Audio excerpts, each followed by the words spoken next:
Hello everyone, I am Rosalinda, starting another wonderful day on this channel, and today, my dear and wonderful friends, today is the absolutely most highly anticipated day of our entire lives, and consequently of this channel.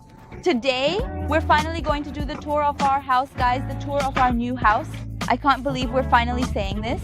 This, guys, for those who don't know, this here is the Manezinha combi. We bought this combi in a terrible state. At the time, we paid 5,900 reais for it. It was falling apart, and we've had many adventures with it. And for almost 2 years, we went through a journey, a renovation process until we got here. We believed in and fought hard for our dreams. It's true, we fought really hard for our combi. We also went through a huge transformation in our lives during this period. So I think Manezinha changed along with us, and now finally everything is ready. In fact, when we bought this combi, we also left our old lives behind. As lawyers, we left the corporate world, became digital nomads, and now we're getting organized and preparing to travel around the world. So before anything else, we're going to show you something here. This is our little home where we're going to eat, sleep, live, and travel. So without further ado, let's start the tour.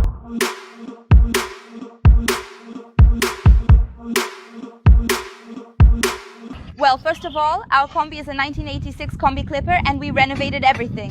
We worked on the mechanics, suspension, brakes, gears, and the bodywork.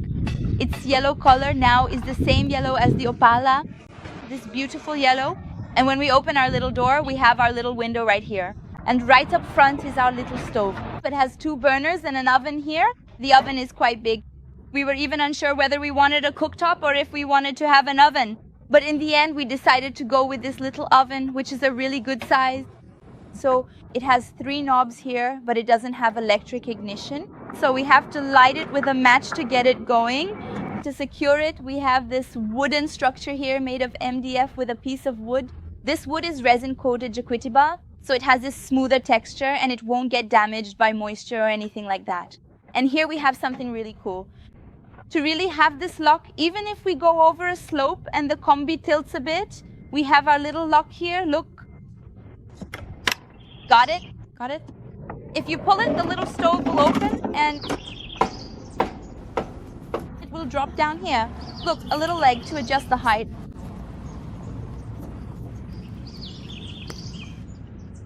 The little leg can be set to whatever height we want, and now we can cook both inside and outside the combi. And here there's still a table that's huge.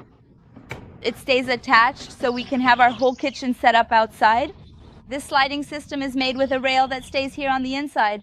So it's a really sturdy rail, so there's no risk of the stove collapsing, falling, or breaking anything like that. This rail is really good. And we even managed to have a drawer here, which will definitely be our junk drawer. I can already tell this is where we're going to leave all our mess.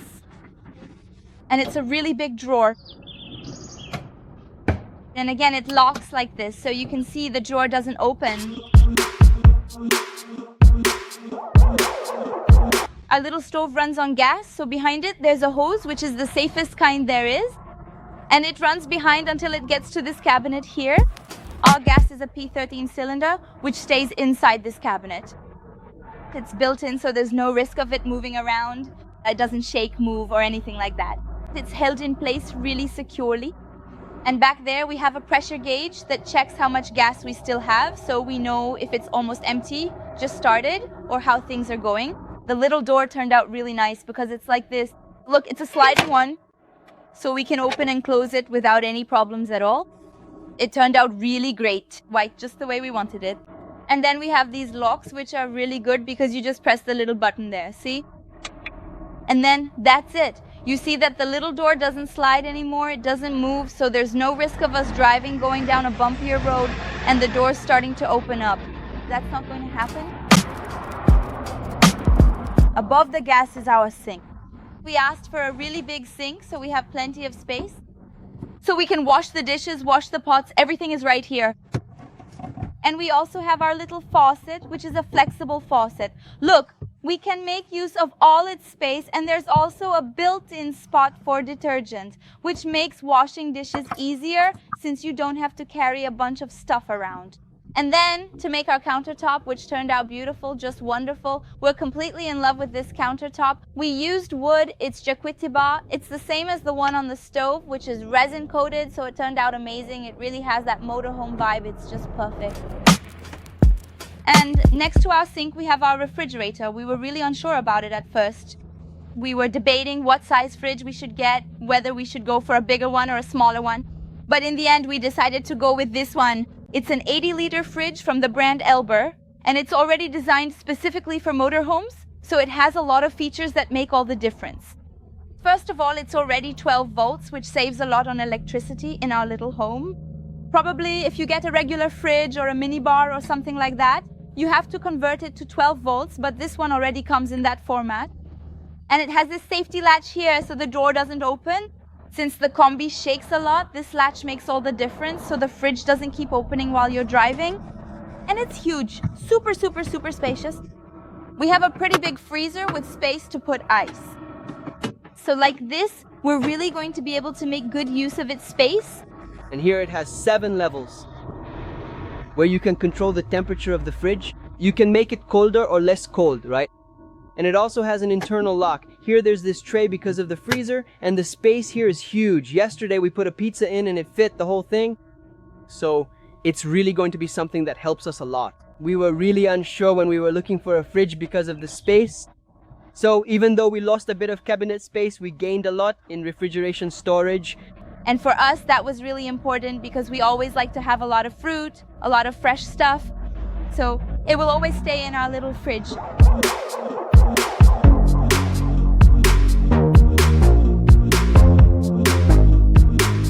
Well, to wrap up the kitchen part, we already have a stove, we have a fridge, now we need a table to eat at. Our table, since it's a Combi and there's not much space, we always have to come up with ideas and be creative. The folks at Metal Home came up with something for us here. See this metal piece? This little metal piece is where our table will be attached, which we take out from underneath here. So we pull it out here, bring it outside. Right here, tucked away under the table, there is a clever little hidden leg that is built directly into the solid wood. So what we do is carefully pull it all the way out, and that is exactly what provides the necessary support for this extended part of the table. And also here, look, there's this groove, which is where it fits into that little metal piece they left here. So we put it here, it clicks in, and it's set. The table turned out really big. Both Anna and I can fit here. So the idea here is that we can eat and also put the laptop here to edit videos, work, and so on. The table turned out really big. I liked it a lot. And this resin-coated tabletop here, I had never seen anything like it before. Not even in apartments or houses out there. It turned out really cool, right? Because now if water spills or anything like that, right, the wood won't get damaged so quickly. And here they also put a steel cable, which is for safety here. Regarding the small support leg mechanism, this is our compact portable table. To take the unit out of its housing is actually a really easy and straightforward process. First, you carefully fold up the support leg, then you put it back inside the main compartment, give it a firm twist to secure it, and then it fits perfectly right here in this dedicated storage slot. It clicks in there, locks here, and the table system is complete.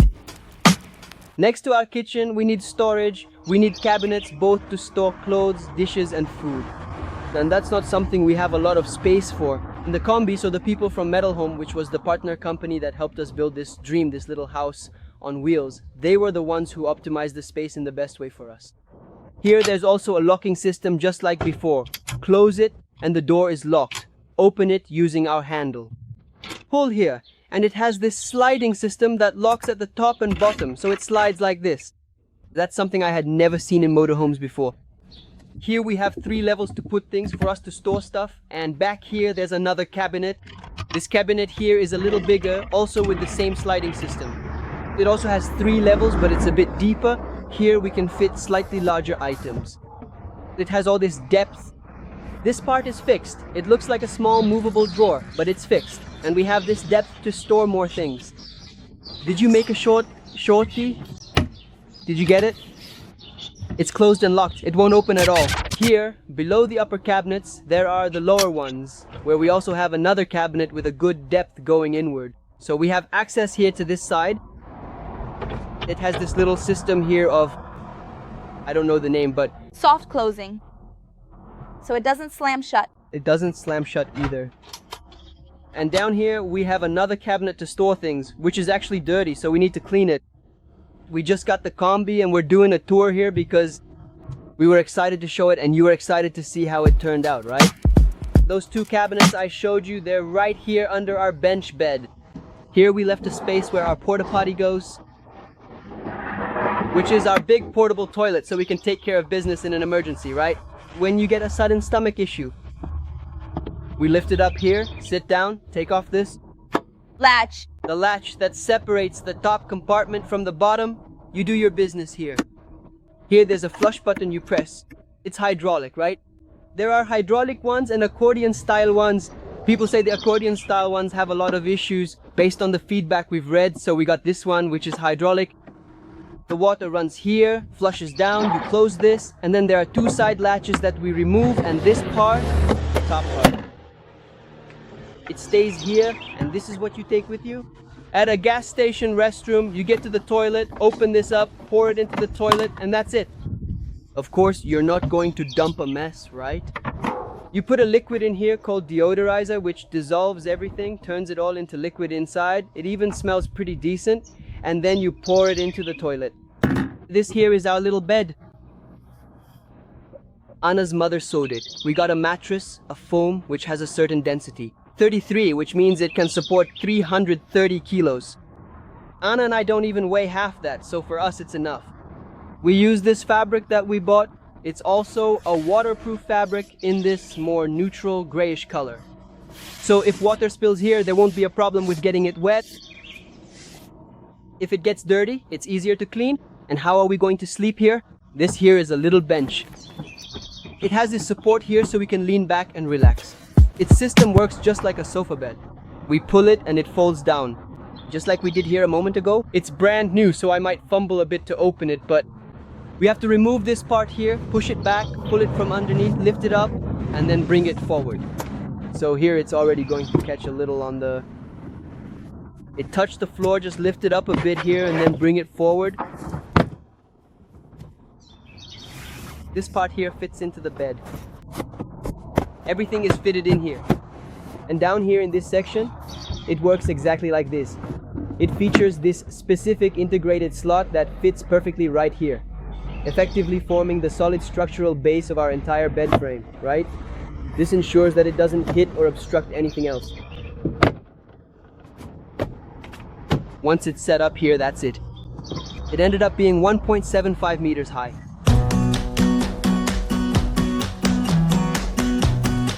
And up here, we have our ceiling, which turned out beautiful, just wonderful. It's made from a type of wood called flexible wood. Because it's flexible, it's completely soft.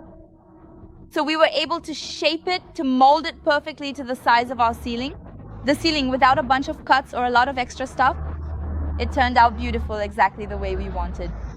And it ended up being super light too, not heavy at all. It didn't close off the space, which was something we were a little worried about. And to make use of just a little more space back here, really small, so we don't bump our heads.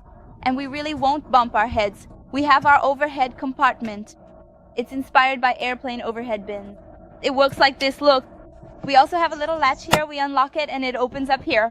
Look how cool that is, because then everything stays in here and we just open it up. It's also secured with a steel cable. We have some wiring running through here, but it's 12 volts. Everything is well insulated, so there's no problem putting things up here. And to close it, it's the same thing. We just press it and lock it. Closed? Super easy, simple, and making use of every little centimeter of storage for clothes.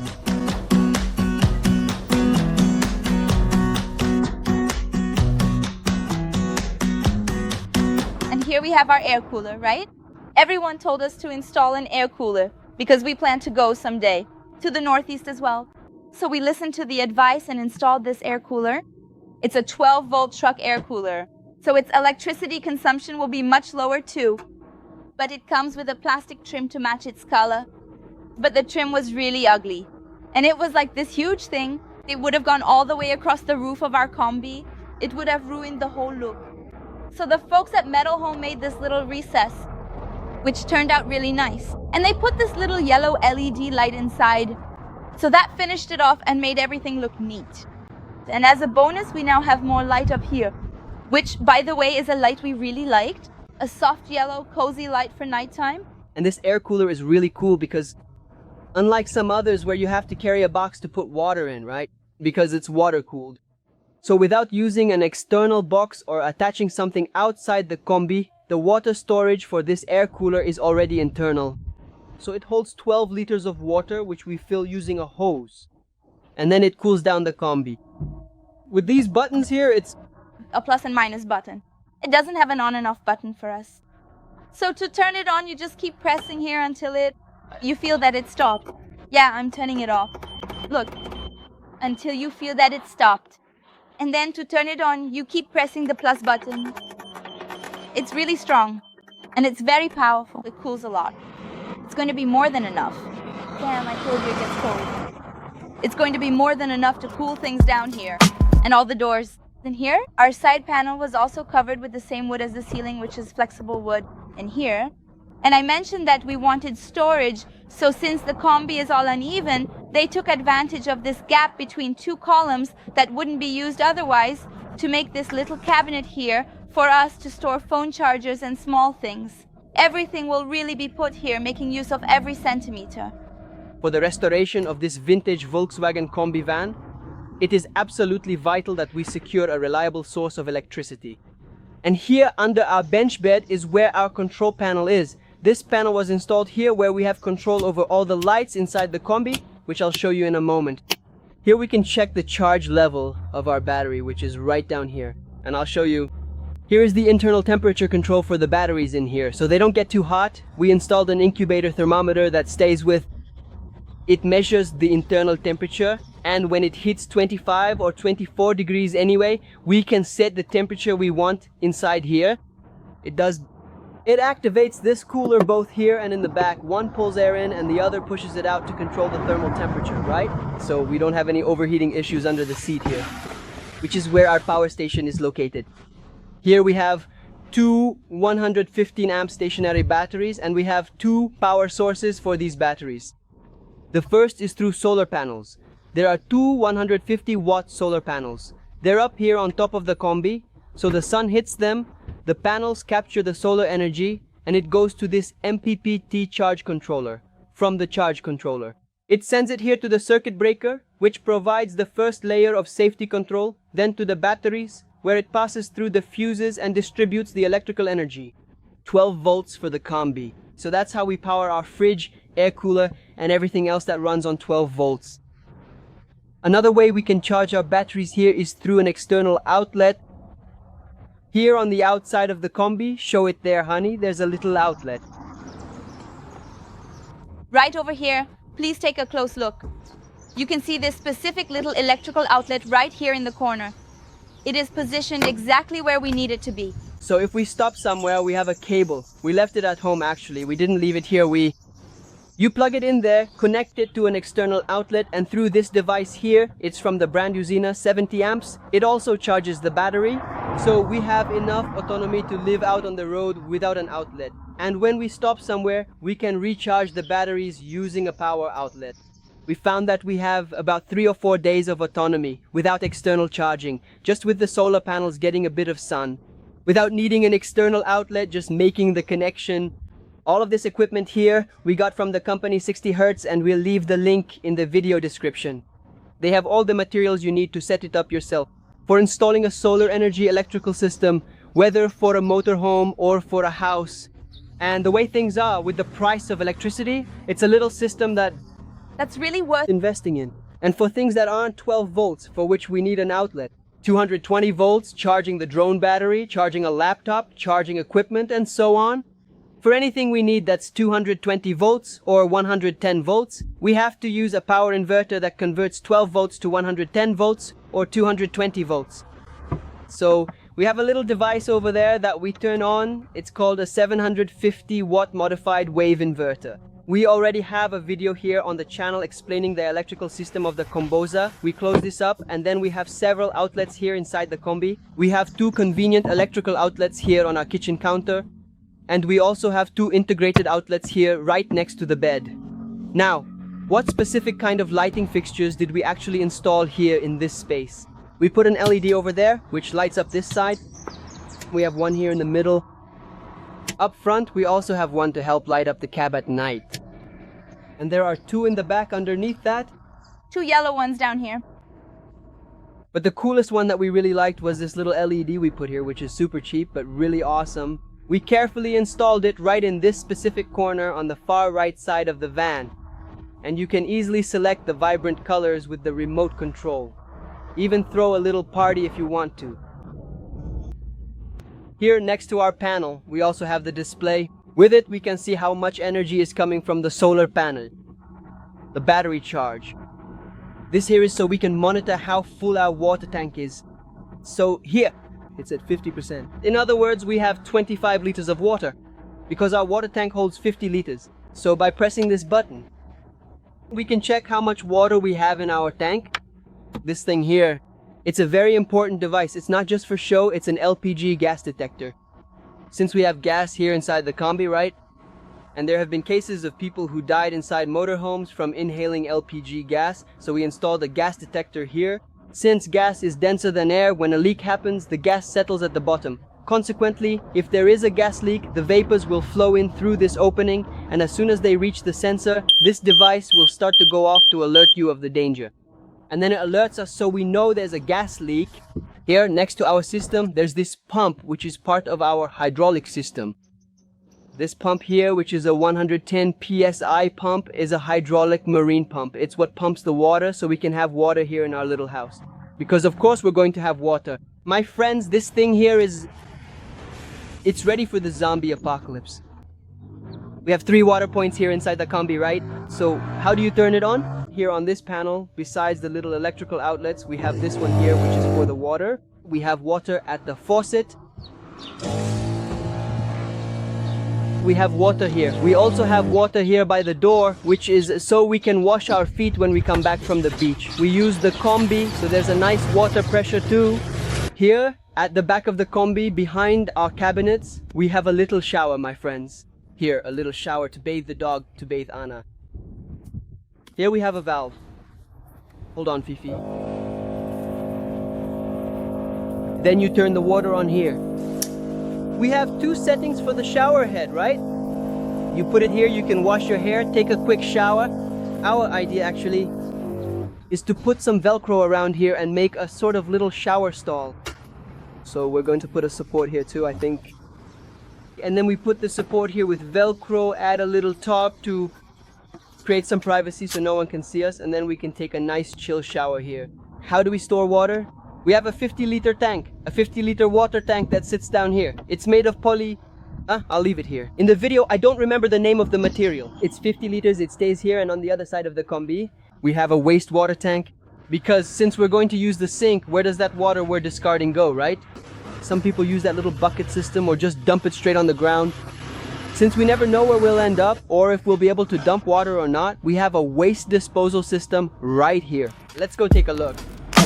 Down here there's this waste tank, which is half the size of the water tank. It's 25 liters. So we use the sink faucet, and when we stop at an appropriate place, we open this little valve here and it releases the water outside. Just like this here. And we fill our water tank through here. And we're not done yet. We still have a few more things here. The first is that we have this little pantry here because it's really convenient, where there's a natural cutout in the combi. So they made use of this space here, which would actually be a dead space, and put this pantry right here. That's where our gas line runs. Look, here is our little gas hose, and then our gas goes up. It passes through here and goes to the gas cylinder on the side, and in the middle here, there's our pet's bed. It already has a little lowered section because that's where we're going to put the cushion, and that's where Fifi will stay. It's even dirty from her because she was here. And it's also a storage box for various things. It's a giant box, so we can store a bunch of stuff, a lot of things. Up front too, the folks at Metal Home made another compartment here. Also with a little carpet, so we can put a phone, a drone there to charge. There are 2 more 220-volt outlets down there. They're right here and they work for us. We can charge cell phones, charge the camera while we're driving. This here is our glove compartment, which is the original glove compartment from the Combi. We didn't change anything. Here we installed a multimedia system, so now when we put it in reverse, we have a camera in the back. This here is the battery level meter we have. The car's battery, not the house battery. We decided to keep the two batteries separate, so there's no connection between the house and the car, and through here we can see how much battery we have. We also have two USB cables here, so we can charge anything if needed. The only thing actually connected to the car's battery is the multimedia system, which is our radio. And we also replaced the car battery so we wouldn't have any trouble, because the battery that was in there was already worn out. It was old. Yeah. It was an old battery, so we put in a brand new one, and now look, everything's fine. And the last modification here in the cabin is that we put in this rubberized flooring right on the metal, because before it was directly on the metal, we did thermal insulation and put in the rubberized flooring. And we changed the seats because the seats in our Combi were in really bad shape. They were already getting uncomfortable for us. So we put in HB20 seats, which were even adapted to fit. And the HB20 seat, since it's a lower seat, fits perfectly here in the Combi. So now we have more comfort when driving, and it turned out great. We can adjust it to whatever size we want. And the Combi seat was fixed, right? You couldn't adjust anything. So here, it's much better now.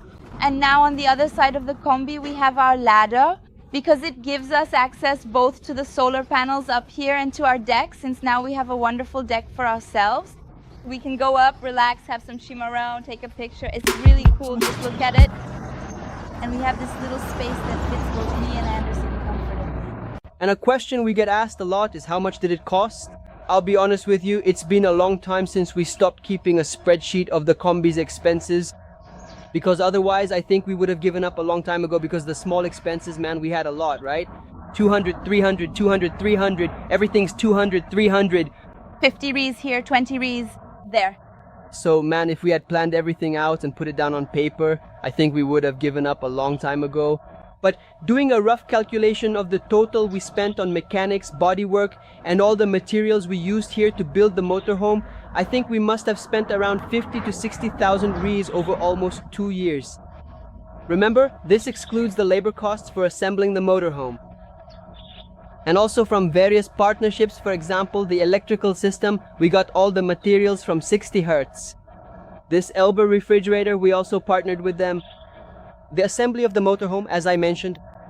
The wiring also comes from Pedra Branca Materiais, which is a company here in Greater Florianopolis. So we managed to get a lot of partnerships, and we are very grateful to those who believed in us, in our project, and gave us this support. It was huge to get to where we are today. By the way, it will be here. In the video description, you'll find links to all the companies that supported us, and also to the materials we bought. Whatever we have a link for, we'll put it here in the video description as well. And that's it, my friends. Now we're getting ready, organizing ourselves to fit our lives into a Combi so we can start our journey. We've closed a chapter with this little Combi, and now we're starting a new one. And it's always such a huge pleasure to be able to share this journey with you all. And also, a lot of people ask us if little adventurous Fifi is coming with us.